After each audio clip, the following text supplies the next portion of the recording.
a choice right now, between fear and love. It's just a ride. Out of the dark night of ignorance and into the shining light of truth. Expanding reality. A population of citizens capable of critical thinking. We don't see things as they are, we see them as we are. There's a level of reality where everything dissolves into an ocean of energy. We empower our experience by insisting on our authenticity. That's very profound. Very. Expanding reality. Welcome to Expanding Reality. I am your host, Brandon Thomas. On this episode, a very fun and amazing one. We have Tommy Chong stops by. Of course, the Canadian actor and comedian comes by and hangs out. We just talk about all things amazing. So he tells some phenomenal stories, by the way. This dude's an awesome storyteller. And it's a lot of fun. I mean, it's Tommy Chong, so we have a blast. So you guys are really going to enjoy this. So I just wanted to tell you about our affiliate links real quick before we get to it. So Food, Forest, Abundance, get your freedom from fear on Jim Gale's work, and it is linked down in the show notes. It's amazing. Libsyn down there, that's who I host my podcast through. If you would like to start a podcast, use the Libsyn link. I think you get 2 months free, something like that when you sign up for a month. So it's a great deal anyway. So you really don't have much to lose. Also, there is an Amazon link down there that is an affiliate link. So if you were going to buy a bong, let's say, then do it through the Amazon link because it helps the show. So there you go. Okay, so if you would also like to expand your experience with us here on the program, you can do so at expandingrealitypodcast.com, linked down in the show notes. That's also where Rockfin is at. We are doing some pretty cool live stuff over there on Saturday evenings is right now kind of what we're doing, and it's a lot of fucking fun. So come check it out. Linked at the website. There you go. And then also it's got merchandise and socials and all that good stuff. Okay, now that we've gotten all that out of the way, let's get to this damn thing with Tommy Chong. All right, everybody, very, very special episode. Look who came by to hang out with it. It is the one and only Tommy Chong. What's up, Tommy? How are you, man? Hey, I'm fine. If I was any better, I'd be worried. Yeah, if I was any better, I'd be twins, right?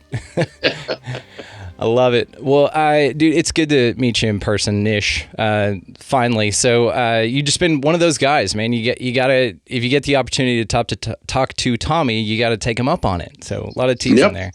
So what made you, I'm just curious, want to do comedy in the first place, man?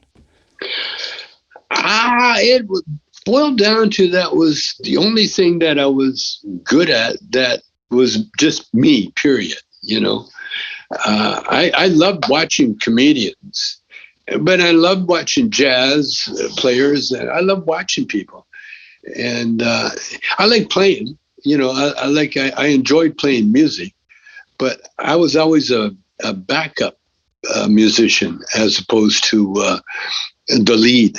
I was never the lead until Cheech and I hooked up, and then when Cheech and I hooked up, and then he was the lead for the longest time, and then we broke up, and then I found myself alone on that stage, and so then I became a lead, and I really enjoy it. The great thing about being a backup is that it's almost like what we're supposed to do in life, helping others. That's always been the key to happiness. You see, being the star doesn't make you happy. In fact, it can make you very unhappy eventually, and it can lead to suicide too. But helping others is first of all, you're always welcome. Yeah. And if they don't want you there, you're free to leave. And I love that phrase. You're free to leave. That's right. And that's, good. Okay, I'm out of here. If you don't need me, I'm gone. Because I love being alone. I love being by myself. I love who I am. And I love what I do, and I love what I have. It's a big love. And I love where I've been, and I love where I'm going. It's just like one thing. and because I got turned on to the truth so early in life, it's like I belong to a very select club of elites that somehow end up meeting other elites. I don't know what it is, but I guess it's the law of attraction. You know, like attracts like. Yeah. There you go. Yeah. Absolutely. Yeah. Well, it's fascinating too that you enjoy your alone time, but you're in the spotlight like constantly and for the longest time. I mean, how did those two jive together? Oh, easy. I mean, being alone is a treat. You're not alone, by the way. You know. In fact, if you feel alone, that means you don't know some very important facts of life that you should know, which is that you're great company. Which is what it is that you're not alone. You know, it's the people that think they are alone that are that miss the point. You know, they failed the test. Yeah, because you're not alone. What's the difference between being lonely and alone, right? And so, yeah, in a sense as well, we talk a lot about cosmic consciousness here on the show. And so this unified consciousness. So in that sense, of course, you're connected to everything. You're connected to every little air molecule that's floating around here. But in a bigger sense, it would seem, though, also that those people seem to just recluse and feel lonely rather than alone. And that's kind of the way it goes. Again, it's a state that is very personal. Mm-hmm. And you have to respect people's privacy. Absolutely. And there's a lot of times, it's like cooking. You know, you don't always have the food over the stove, you know.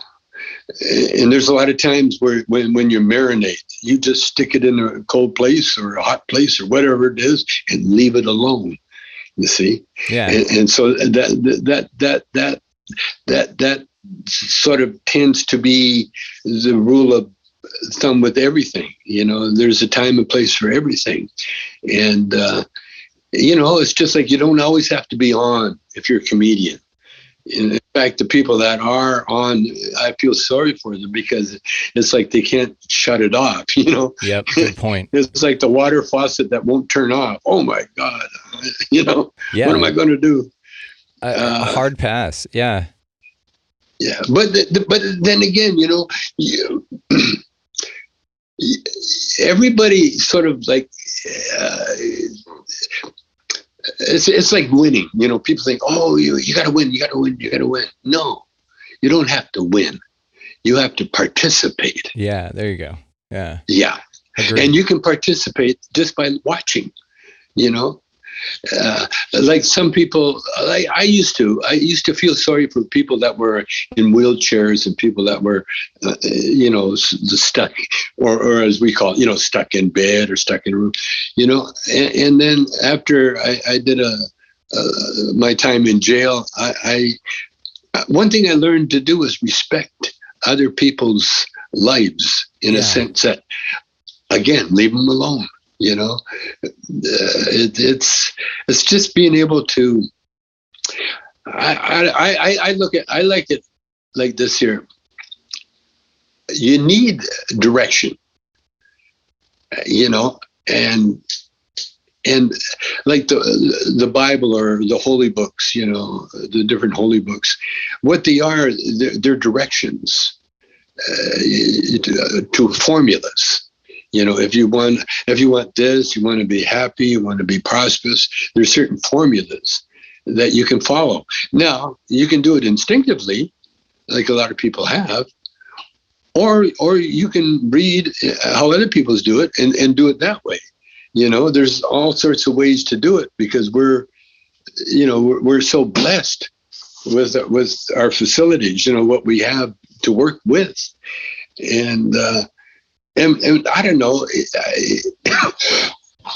if you're. I guess it is enlightened. Lately I have eye problems. Because I'm getting old, and just part of the trip of getting old. And I learned a couple of things that a lot of times you can't see because there's not enough light. Yeah. Yeah. And that goes with a lot of, you can stretch that to a lot of things. There's a lot of things you might not know because you don't have enough knowledge. Oh, 100%. Yeah. Yeah. I'm going to roll the dice and just say that your issue with your eyes is not glaucoma. Am I right? You know what it is? It's early stages. Really? Well, smoking weed helps with glaucoma. That's why I find that incredibly ironic. Yeah. Well, you've already got the prescription, right? Yeah, I heard that, and I've been, smoking much. I've always been nearsighted, and I was nearsighted back so long ago that no one knew what it was.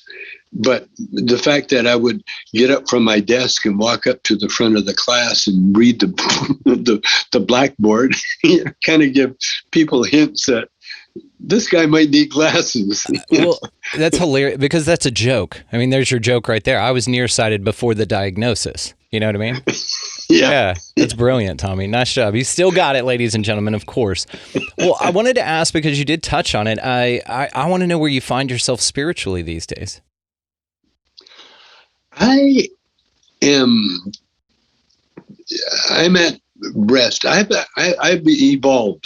I'm at the guru stage. Beautiful. Yeah, I've reached that point. I've been told spiritually to, you've earned the right as you get older. You've earned the right to be quiet. You don't have to add to anything. And what you do when you get older is you allow for people to catch up to you, and that way, the gurus, they'll give sound truths. I call them truths, not advice. It's more like truths. And sometimes people aren't ready for truth, Like sometimes when people start preaching, like if I turn on TV and I'll see some preachers on TV, and they're working their ass off. I've always compared preaching to giving people directions to Disneyland that have no intentions of going. Okay, and that's brilliant. Yeah, I like that. They got no intentions of going. They don't even want to hear about it. So save your breath. Save your breath. So I've learned that. Age gives it to you. And also my musical training, because I was never trained formally, lessons or school or anything else. I learned everything on the job. It was on the job training, and playing with better musicians that would give me that look, That like, well, and what are you doing? That's the secret, though. I was a self-taught musician as well, a touring musician for 12 years, went all over the place with it. And that was my thing when I was in a band. I played with people better than me. That was the rule. Always. You had to be better than me to be in my band. And it was a game changer. So it's interesting to hear somebody else say that. I love it, man. Yeah, because that's how you learn. Yep. Because again, it's rules. Yeah. You learn the rules. You don't learn just to tune your instrument. You learn when and where to play, and when to drop out, when not to play, and when to just listen. It's called respect too. When you like this. I went to. When I was in prison, I'm a celebrity guy, and everybody, they couldn't wait to get me down to the guitar room. They had a room that was filled with, it used to be when they had a kiln and a pottery place. Oh, okay. But they took the pottery out and they put guitars in there. And they knew I was a guitar player, so they couldn't wait for me to come down to the guitar room. It's awesome. So I come down there and they hand me a guitar and I start noodling a little bit. Next thing I know, I got 15 guys playing.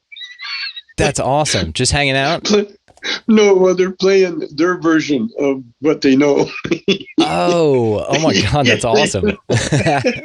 Yeah. It was like in guitar hell, because you don't want to hurt anybody's feelings. You don't, But- and no one was in tune. Nobody, was synced up together. No one's listening. Yeah, No yeah. one knew what they were doing. They just knew what they were taught. It was it was. I don't think I never went back. Yeah, I'd say that's I probably would, good. I would get the guitar, I'd check it out, and then I'd go into the field or somewhere. Because I only play for my own enjoyment. I was never good. I did audition one time when I was a kid. There's a country singer was looking for guitar players, and I answered the call, but I never owned an electric guitar. I only owned I was so ignorant when it came to music. I only owned a stand. My mom's guitar. My mother bought a guitar when she was pregnant with me, and she used to hold it on her tummy and strum it, and that might have got my interest. But I took that guitar to an audition, and they're looking for it like a real guitar player. Yeah, it was cute. It was funny. But that's hilarious too, because the first time I was a lead guitar player was when I got asked to be a lead guitar player in a country band, and the guy bought me a badass Telecaster, man. It was awesome, and it was a lot of fun. Good. But I didn't know any of that chicken picking stuff. But you learn, and that's what's so cool about it. It's like that opportunity, to learn something new. You got to take yourself up on it, man. That's amazing. Yeah.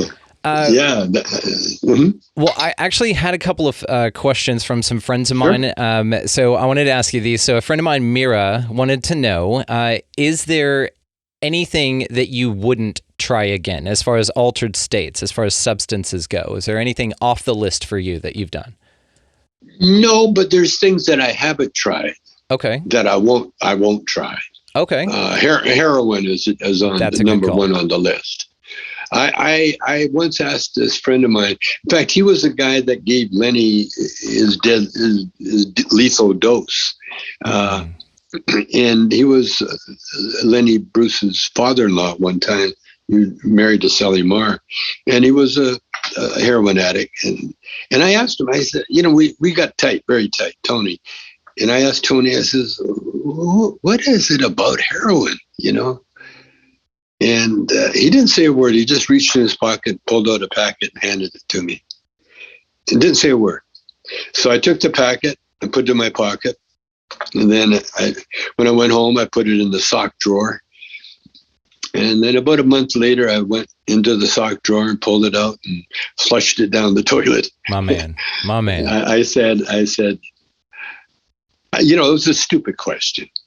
Because I know what it is about heroin. Right. It's so good that geniuses will do it, and they can't stop doing it. That's how good it is. And I'm not a genius, so I'm not even going to go near that shit. You don't stand a chance, right? No. That's an interesting one, because that's me too, man. I would try anything, no needle drugs. That was always my thing. Now, I've had heroin and MDMA and with tabs and ecstasy tabs, but in very small amounts, and you don't shoot it up, and it's very, very different. So it kind of complements the high, not brings you down to this, crazy level. So I'm right there with you. So what do you think of psychedelics, though? Oh yeah, the psychedelics changed my whole life. The lady I'm with now, she was just a friend. She was a neighbor. And she was very beautiful. She was a groupie of our band. She was followed our band, and we had a nice friendship going. And then I got introduced to acid. And the first acid trip I took with my brother-in-law. I was married at the time, and he was an organ player. And we dropped acid. It was called Try This. Okay. It wasn't even a drug. What is it? Well, just try this. See, you were doing acid before acid was called acid. That's great. Yeah. And so I did, and my buddy Bernie, he had a bad trip. He was looking in the mirror, and he was like freaking out. He was kind of tripping out. And I went outside and I sat under a plum tree, cherry tree. And the birds and I and the tree, we become one. and then, but I was always on a spiritual kick all my life. because I know I know I'm special, and I was told that, in various ways my whole life, and so it was just another step forward. And so then, the next time I took LSD, I had my now wife.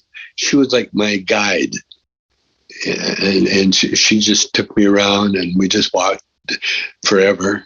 We used to do a lot of walking back then in Vancouver, and then we took acid together, and that was the first time we made love. And that was when she got pregnant. and that was when she had our love child. And eventually that was when we finally ended up together, I'm still friends with my ex-wife, but, my ex-wife, she wasn't into any kind. She was, it still is very spiritual in the Baptist church. And she was, but, no, it was LSD and Shelby. That's amazing.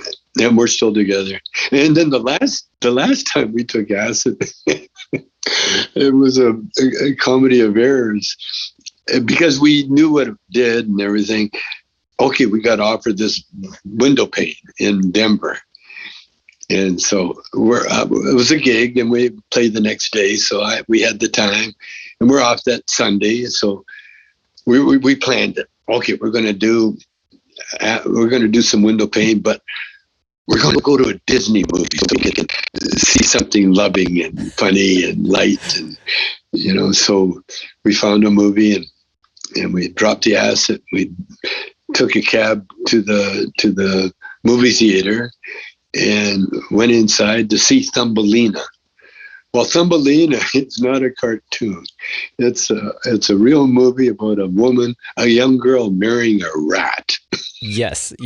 It's pretty trippy shit, dude. Yeah. Probably not something you'd want to see on this. It was the worst choice. And not only that, but it was in a ghetto theater in the black area. And these little kids weren't watching the movie. They're just running up and down the aisles in the seats, and they felt like little rats. It felt like rats scurrying around. My 3-year-old daughter was loving the movie, and she's all watching the movie, and she's digging it. And next thing you know, my wife and I grabbed her, and we headed for the exit. We couldn't take it. And she was feeling the same? We found ourselves outside in a strange town. It was snow on the ground. We're outside in the back of a theater. So we walked around to the front. There was a service station open. We saw that. So we walked over to the service station, and I asked the guy, I says, "Can you call us a cab?" And so he hands me the phone. Oh, no. You can't phone? Yeah. I said, "Can you call the cab for me, please?" Need a little help, yeah. And he did, and we finally made it home, but that was the last acid trip I took. Yeah. That's the last one you've done since? That's the last one. Yeah. Wow, okay, It's been a minute. And same for me. I haven't done it in quite a long time. I felt like I had a pretty good run with it, got out just fine, learned what I needed to learn, and I feel good. Yeah. So, yeah. That's all you need, That's a great thing. I tried everything, cocaine. I did cocaine, but I didn't like the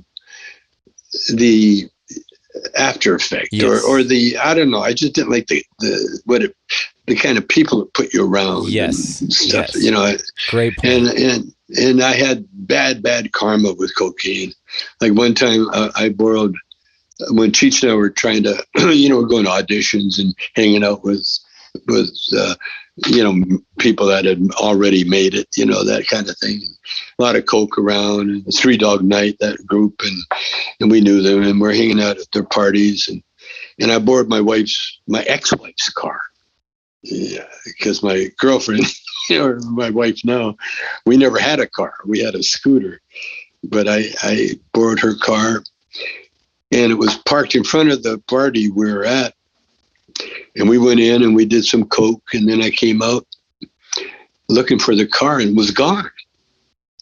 what the hell? And I remember parking it here, and there was a homeless guy sitting out there. He said, "Oh, is that your car?" Was? What do you yeah. mean? Yeah, I saw it. It took off by itself, and it wrapped itself around a telephone pole at the bottom of the hill. Oh, God. You didn't put the emergency brake on? I guess not. Oh, The man. ex-wife car, ex-wife's. It was, but she's so cool. I mean, she understood. Okay. But that was. And then Cheech and I did coke one time. The first time we were in New York, and we had a lot of fans in New York, like all the Saturday Night Live, Belushi and Aykroyd and everybody. They're all big fans. Well, Belushi for sure. And so we're hanging with Belushi, and of course we're doing a ton of cocaine, and so we get down to the bitter end to do our show, and we're so cocky, how cocaine makes you feel. Yeah. Hey, how's everybody doing? Yep. Hey, nice to see you. Blah, blah, blah. We bombed. It was one of the worst shows we've ever done in our lives. No. Because New York New York audiences, if you don't get them right away, they are deadly. Yeah. They will eat you alive. They're like wild animals, and you're like a feast. They'll chew you up, and they started doing that to Cheech, and then the more we bombed, the more we went the wrong way. Yeah, you dug in. We're doing Mexican humor in New York. There's no Mexicans in New York, and what they are, they're called Puerto Ricans, and it's a whole different culture. Yeah. And so Cheech and I were arguing before we even got off the stage, Yeah, and we never did cocaine since. And I never did like cocaine. I like my pot. I like to be mellow and cool. I don't like to be, on edge, or pissed off, I completely agree. Yeah. Well, I was curious then, who is the most fun person to smoke weed with that you've ever smoked with? I guess he never smoked, but his name was Gay DeLorme. He's a guitar player that wrote our hit, "Earache My Eye," "Mama Talking to Me." I wrote the lyrics, but he wrote the melody, and he played guitar on the track. It was the only track that I produced, actually. We never knew what drug he did, but he was one of those comedians, he was one of the greatest guitar players alive. Do you know who Lenny Bro is? Lenny Bro? Yeah, okay. Well, when you get a chance, look him up. Lenny Bro and Gay DeLorme played the same way. They started out as steel guitar players. So they got this action with all their fingers. Both hands. Mm-hmm. They can play with all their fingers on both hands, and they can play flamenco, classical, or you name it, or jazz at any tempo, because they have that ability, to it's not a single, one pick. It's all your fingers, and they're incredible. Well, as incredible as a guitar player was, he was funnier as a comedian. We actually based our whole act on Gay DeLorme humor, that style of humor.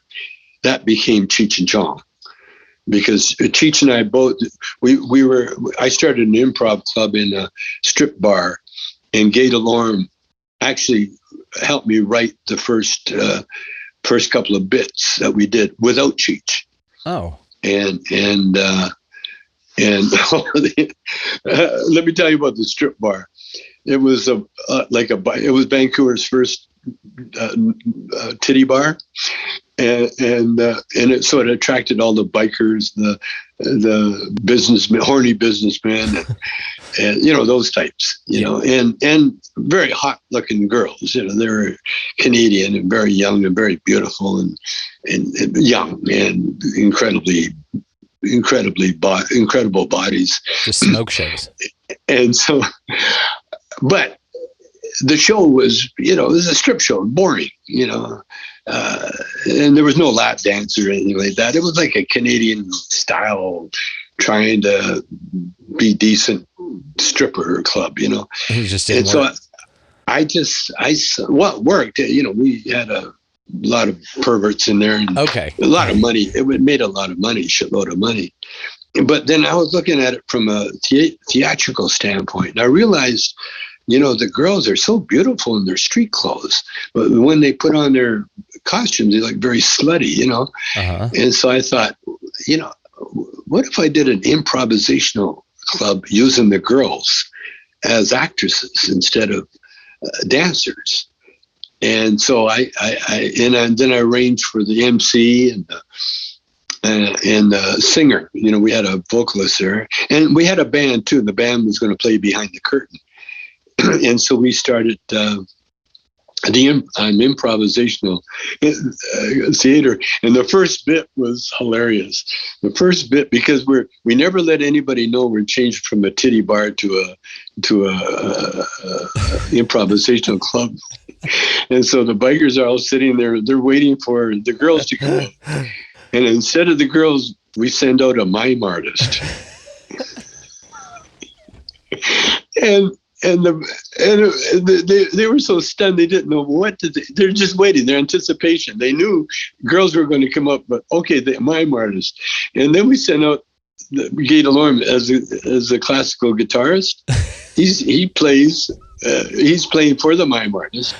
And then Dave, the doorman, comes out, and Dave's got a full beard. He was my partner for a while. Full beard, and he had this funny cowboy hat on, kind of. And he walks up to the microphone and he sings this stupid song. I dream of Jeannie with the light brown hair, because Jeannie is my favorite wired hair terrier. And the bikers, now that was the end of the road with the bikers. And before the bikers could do anything, I come out on stage. I kick open the door. We had a door built in the back for the improv club, and it looked like I just woke up, and I got my hair all messy, and I'm shirtless. I'm in my pants and bare feet, and I got a rolled up newspaper, and I walk over to Dave and I go, "What kind of fucking song is that?" And I start beating him with the newspaper. And the bikers went nuts. The place exploded. It took almost 15 minutes to get to the punchline, but when we did, it was incredible. It was just incredible. And then after that, we would do an improv thing, and we'd take suggestions from the audience, and then we go back and have an intermission, and I think in the first, the girls didn't dance. We had an intermission, and then we come back, and then we had the girls in that. But that club got so popular, but the problem was, instead of having 25 horny bikers with a lot of money, we got 350 theater goers who would count their change and sip their wine, Yeah, not as fun. And some wouldn't even drink. "Oh, just water, please." And so but the show was so good. Yeah. The show was so good. And that's when I met, we had a straight man and everything, a real actor, but his wife found out what he was doing. So then I needed a straight man. And then this mutual friend, he was a friend of the show. He had a hippie magazine, and he knew this funny little guy that would make a perfect fit for our show. And that's when I met Cheech. That's so cool. Yeah. That is so cool. You're probably responsible for a few kinks that can't be explained. Like, let's say a few of those bikers may have gone home because they showed up in horny mode ready to see some action, and they got a mime instead. And so maybe they went home and looked up mime porn or something like that. You're probably responsible for a couple of things. So now every time a dude comes out and plays with a guitar, they kind of get a little tingle down there, they're in that mode. Man, that's awesome. What a great story, though. I've never heard that before. That's badass, man. No, that was how we started the biker career. And oh man, my whole life, around weed. We had an after hours club that was killer. It was a bottle club. And then the weed came in. And then, because the cops used to raid the club every now and then, get all the liquor that was not supposed to be there. And now that I think about it, I think they were kind of in cahoots with the liquor people because, they would steal the liquor and then, then they'd have to buy more, that kind of thing. And pay taxes on it. Yeah. Yeah, that whole thing. And then all of a sudden, everybody was smoking, and then the cops were trying to bust us for smoking weed, and they busted quite a few people. In fact, the main narc his name was Stadenko. Stadenko? And Stadenko, yeah, that was his name. He was a Ukrainian, Stadenko, yeah. And he was like he was a legend in Vancouver for busting people for smoking weed.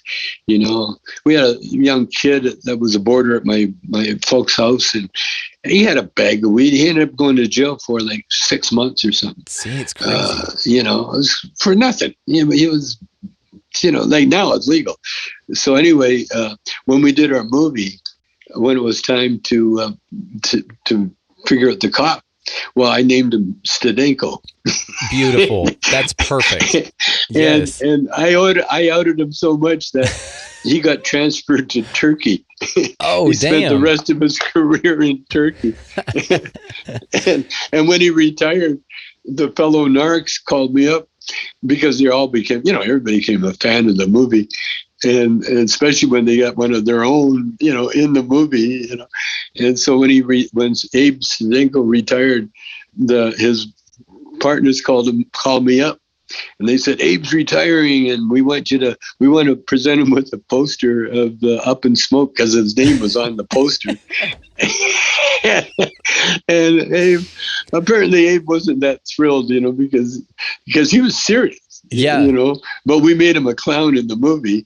And so whenever anybody found out that he was Stadenko, they would, hey man, what's happening? They would treat him like a Chicano. Oh man, it was funny. Well, and this is you're global phenomena. So I'm sure it made its way over to Turkey. There's probably nowhere in the world he could hide. Yeah. Everywhere. Well, that's one of the reasons he had to retire. He was too famous. Damn. And they told me that, they had nothing for him to do. And so they gave him a going away present. I said, why isn't he retiring? He's, he's that Barney Miller. You ever see Barney Miller? Oh, yeah. There was one cop that he was retired, but he hung around the cop shop. Yeah. That was Abe. He's like, he just wants to still be part of it. It's hard to switch gears, right? Yeah, yeah.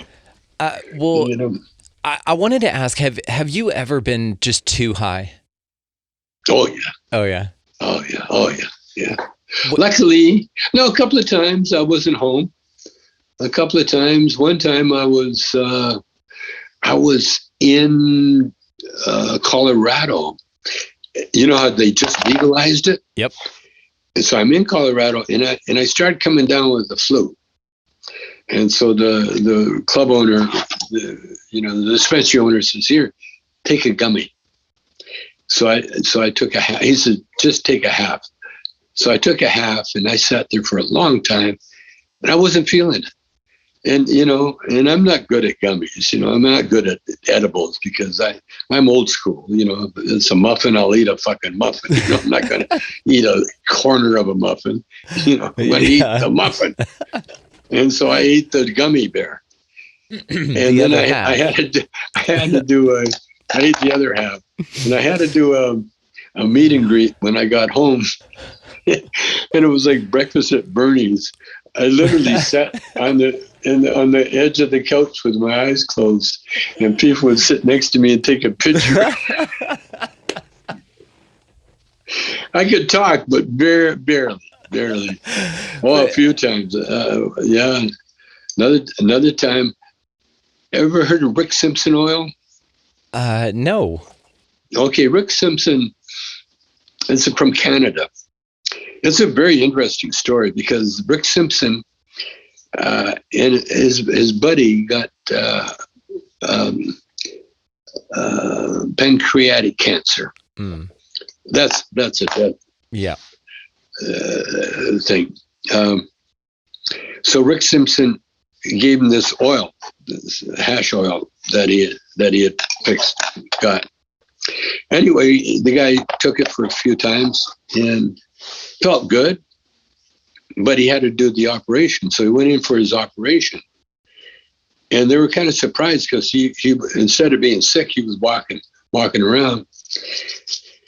And so they give him an X-ray first to see where it was, and they couldn't find it.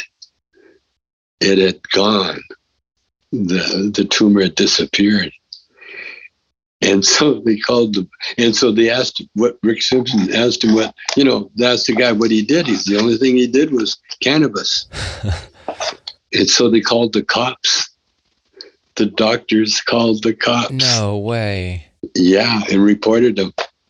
And this is the thing, right? Because they wouldn't make any money off of him getting cured from cannabis. They want the cancer charges. Right. They want the radiation. Now, instead of worrying about the guy dying of pancreatic cancer, because it's a death sentence. Yes. My father-in-law died of it. A friend of mine died. I've Everybody. known people. Yep.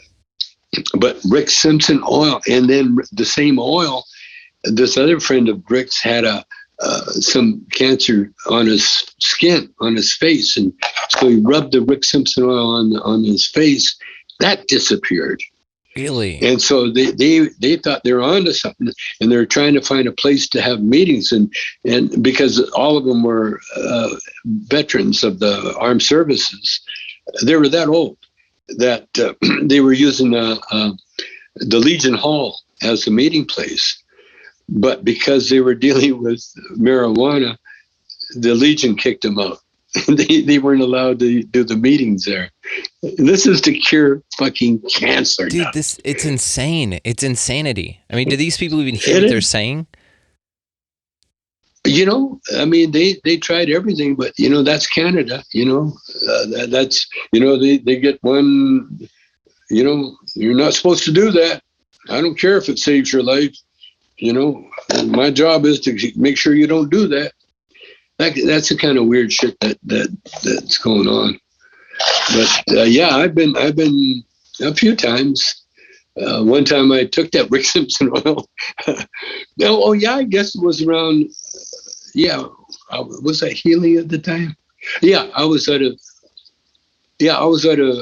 hospital, and I was in my basement. I got a little man cave down there, a little workbench where I make my knot of pipes, and I was there, and I took the oil, and I said, I got to sit down. Uh-huh. I sat down, light was off, and then I said, I better get upstairs. I couldn't move out of the chair. I could not move out of the chair. I sat there. I said, come on, it's easy. You just put one foot in front of the other. And finally, I made it upstairs, and I made it up another stairs to my bed, took off the clothes, crawled into bed. Done. And that's where I stayed for at least a day and a night. And Cheech and I were working on a movie, or we were working on something. Anyway, he come over to see me, and I'm in bed, and my eyes couldn't really focus on Cheech. I've been stoned. Oh yeah, I would say so. I mean, and that's the thing, right? I mean, because everybody wants to smoke with you, so I'm sure everybody, you're constantly just getting asked to smoke, which is a wonderful thing, right? That's a good problem to have. But I was curious if that ever happened to where you got too high with somebody who was just like a fan or somebody that just wanted to smoke you out. Oh, that way? No. Well, I mean, in general, but I was just curious if that had happened what too. I did one time, I was on the Trailer Park Boys. I was on their show, mm-hmm. and they were doing that trip, who can smoke the bong, who can out smoke Chong, And so I would just take a little token, hand it to the guy, and make him do the big rips. Yeah, nice. And then he'd do it. I said, no, you haven't got enough.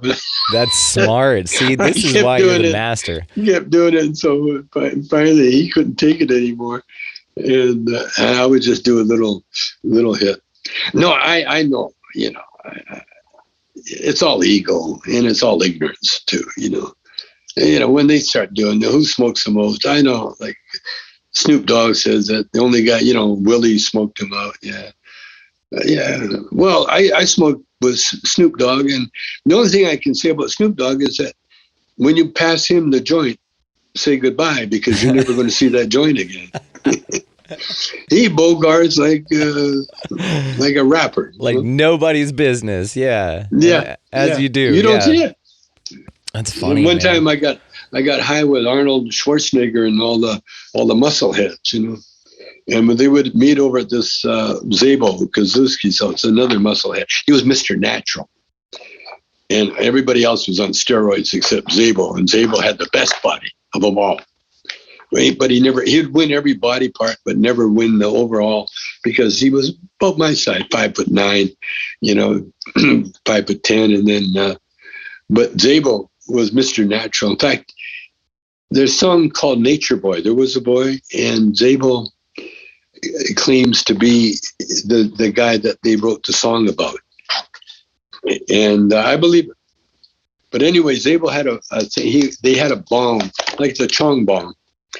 It was about a 3-footer, and they would put an eighth of weed in the bowl, and they light it with a blowtorch, and then they would all take monster hits. And the whole idea was to suck that whole burning coal into the thing, so it explode. Oh, nice. Hit the water, to explode, and even more. And these guys have got incredible lungs from all the bodybuilding, And so it came around to my turn, and I went over and took a little. And they gave me that look because they did the whole light up the fire and everything. Oh, yeah. I go with it. But that's a comedian in me, because I'm not going to try to outdo anybody. I'm going to try to out funny everybody.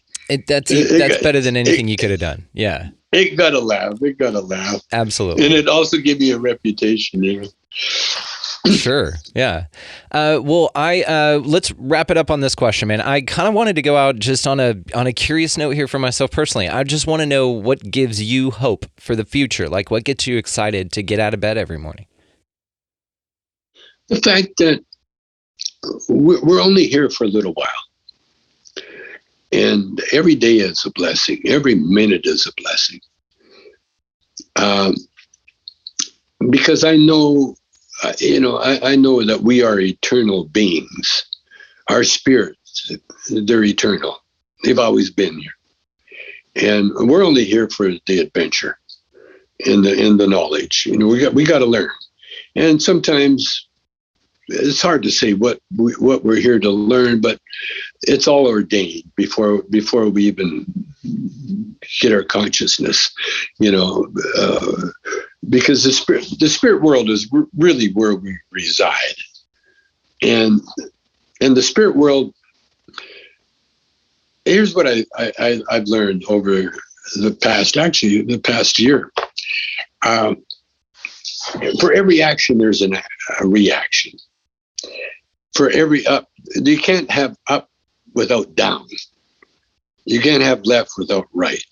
You can't have good without bad. And so when you look at the universe, our physical universe, it's endless. They said, and it keeps expanding, which kills me because it keeps expanding and it's endless. So how do we know it's expanding? Yeah. Endlessness is expanding. Yeah. Okay. So what is, the physical universe is everything. Is everything. What is the opposite of everything? Nothing. Nothing. The spiritual world is the size of nothing, because there's no want, need, or desire in the spiritual world. There's just spirit. And the spirit, like they say about angels dancing on the head of a pin, our spirit, our physical spirit is about the size of a thought. Think of it. See, because everything is electrical matter, positive, negative. You need both in order to have power. You need positive and negative. Well, in the spiritual world, there's only positive. There's only love. See, it's a physical world that's negative. And the positive world is a spiritual world. And that's where we reside. Now we're here to learn. We're in school, and obviously we're finite. We're not infinite. We're finite because we're only here for a little while. Yeah. No matter how long the little while is. And when you're here too long, when you get the guy that's 114 years old, you almost have to wheel him out in the wheelbarrow. Give it a rest, buddy. You've had a good run, man. Come back again. You do this as many times as you want, right? It's like, all right. Yeah. It's almost like, why are they keeping him here for so long? Yeah. You trying to set some kind of record, man? Yeah. You see what I'm saying? Yeah. And so it's my knowledge, and when you know that you are immortal, then everything makes sense. Then you can. I understand when people very close to you leave, die, and they transition. Yeah, there's such a thing as grief, and there's such a thing as mourning, but there's also such a thing as happiness, because again, like the slaves in New Orleans, they celebrate death, because he's free at last. He's free at last, because they're free from the burdens of that. But one last thing that I had an epiphany watching the Super Bowl. Okay. And I saw why the effects of slavery. I saw the fruits of that horrible time. Whenever you see the black guys, the athletes running around doing these incredible things, that was only because their ancestors went through this horrible physical time where they got all the sleep they can get, they had all the proper food they can get, and they worked their ass off as much as they needed, and they created the Industrial Revolution. I mean, was created with slavery, and rather than to take the negative view of it, you take the positive view of it, because, like I say, Earth is a gym, and we're here to learn, and we're here to learn whatever we need to learn in order to further the race, and also to further our own journey as we go. Yeah. But I can't share this. I can share it with you, but I would never share the thoughts. In fact, I wouldn't share any thoughts that I had with you with anybody else. Because again, don't want to give directions to Disneyland unless they want to go there. Yeah, exactly. This is the thing, and you got to be a lighthouse. That's how we operate here, man. Nobody's pushing anything or any ideology on you. And I was thinking what you maybe saw at the Super Bowl that you were going to tell me about was the Masonic halftime show that happens every year, the ritual that they perform. I didn't know if you dove into those or anything like that yet. But the Masonic? Yeah, like the Masonic rituals, like it's a big Masonic ritual, the whole halftime show. Have you not gone down that rabbit hole yet? They've been doing it forever. I explain. I'm gonna send you some videos. I'll send you some stuff of some people who break down all of the Super Bowl halftime shows. Just the rituals. Yes, just the halftime shows and how they're ritualistic. Yes, it's crazy. Oh, man. sure. Yeah, okay. Yeah. I'm sure you've gone down it, but I'll still send you some stuff. Well, I know we're up against a hard break here, so I just wanted to tell you what an honor this was, man, and how much fun this was. I'll have to have you on next time to talk just spirituality and UFOs. We can go deep with it, man. So we'll have to have you back on to do that. You'll love my UFO. Dude. Yeah, then we're gonna book it then. All right. You know what, Tommy Chong? Thank you again for this, man. This was wonderful. It's just a bucket list thing for me, and I'm grateful. So thank you, my friend. Yeah. Come back anytime. Okay, we'll see you again. Man, what a cool dude. You you hear about some people, you see them, you see their careers and all that good stuff, and then you go to talk to them and you find out they're actually way cooler than you thought. So that was a lot of fun. I'm grateful for Tommy for swinging by. He's not hard to find, but I'm going to link him in the show notes anyway. What the hell?